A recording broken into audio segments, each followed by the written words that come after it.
अधर्म सापेक्ष है, और अधर्म सापेक्ष देश भारत हो नहीं सकता। ये धर्म प्राण जनता है, इसके रग रग में धर्म निवास करता है। 2-3 घटनाएं अभी इस बीच में बड़ी हृदय को पीड़ा देने वाली हुई। अभी एक अकल के दिवालिये नेता ने तमिलनाडु के कहा कि सनातन धर्म को कोरोना की तरह नष्ट हो जाना चाहिए। भैया, तेरे अगर अकल का दिवाला निकल गया है तो उसके लिए हम क्या कर सकते हैं? संसार में जितने मत, मजहब, पंथ और इज्म हैं, उनका कोई ना कोई प्रवर्तक है, किसी ने उनको उत्पन्न किया है।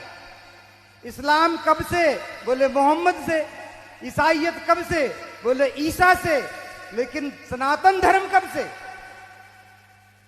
नारायणम पद्म भवम वसिष्ठम शक्तिम च तत्पुत्र पराशरम च देवीम सरस्वतीम व्यासम ततो जय मुदीरयेत। व्यासम सुखम गौड़ पदम महांतम गोविंद योगींद्र मथास्य शिष्यम तम त्रोटकम वार्तिक कार्यमन्य अस्मद गुरोह संतत मानतोष्मी। हमारी परंपरा भगवान नारायण से शुरू होती है, और नारायण से शुरू होकर के और इन आचार्यों के रूप में आज तक हमारे सामने विद्यमान है।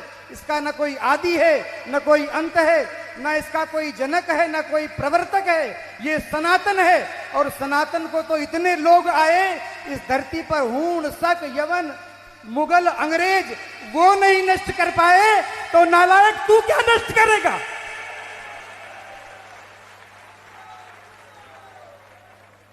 हमारे देश के संविधान में इमरजेंसी काल में जब सारे विपक्ष के नेता जेल में बैठे थे, उस समय आधी रात को 12 बजे तुमने संविधान के प्रियम्बल में धर्मनिरपेक्ष शब्द जोड़ दिया और इस देश को अधर्म सापेक्ष बना दिया।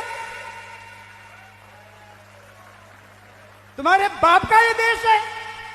हमारे पूर्वजों ने इस संविधान को इसलिए स्वीकार नहीं किया था कि देश के 75 साल बाद भी हिंदू अपने अधिकारों के लिए संघर्ष करें।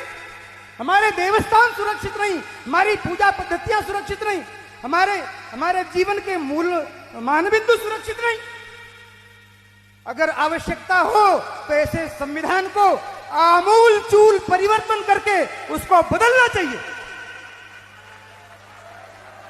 और ये मैं किसी आवेश में नहीं कह रहा हूं, मैं अकेला यहां नहीं खड़ा हूं। मेरे पीछे देवताओं की शक्ति है, पितरों की शक्ति है, यक्षों, किन्नरों, गंधर्वों की शक्ति है, और हमारे ऋषि मुनियों की शक्ति है। उनकी शक्ति के आधार पर मैं कह रहा हूं, हिंदू अब बहुत समय तक अत्याचार सहन करने वाला नहीं है। अपने अधिकारों के लिए भैया मिमियाना बंद करो, और दिनकर के पदों के साथ स्वर में स्वर मिला करके कि विकराल काल मुंह खोलेगा, फणशेष नाग का डोलेगा, याचना नहीं अब रण होगा और संग्राम महाभीषण होगा। अगर इस तरह से स्थिति रही देश की तो ये ठीक नहीं है। संपूर्ण हिंदू समाज, अगड़ा पिछड़ा, ऊंच नीच, छोटा बड़ा, इन सबको जो जातियों में बांटने का समीकरण चल रहा है, अभी थोड़ी देर पहले राजनेता आए थे और कहा हमने इस जाति को ये दिया, उस जाति को वो दिया, उस जाति को वो दिया, उस जाति को ये दिया। अरे नालायकों, तुम क्या दोगे? समाज को बांट बांट करके सत्यानाश कर दिया, और आज भी समाज को बांटने का प्रयास कर रहे हैं। शर्म नहीं आती तुमको? अब हिंदू समाज इस चक्कर में आने वाला नहीं है भैया। सभी लोग एक स्वर में हिंदवा सहोदरा सर्वे न हिंदू पतितो भवे। हिंदू एकमात्र भारत माता की संतान है, और वो न कोई ऊंचा है न कोई नीचा है। एक स्वर में सनातन धर्म की रक्षा होनी चाहिए। पार्टियां आएंगी जाएंगी, सरकारें आएंगी जाएंगी, पर ये राष्ट्र रहना चाहिए, ये धर्म सुरक्षित रहना चाहिए।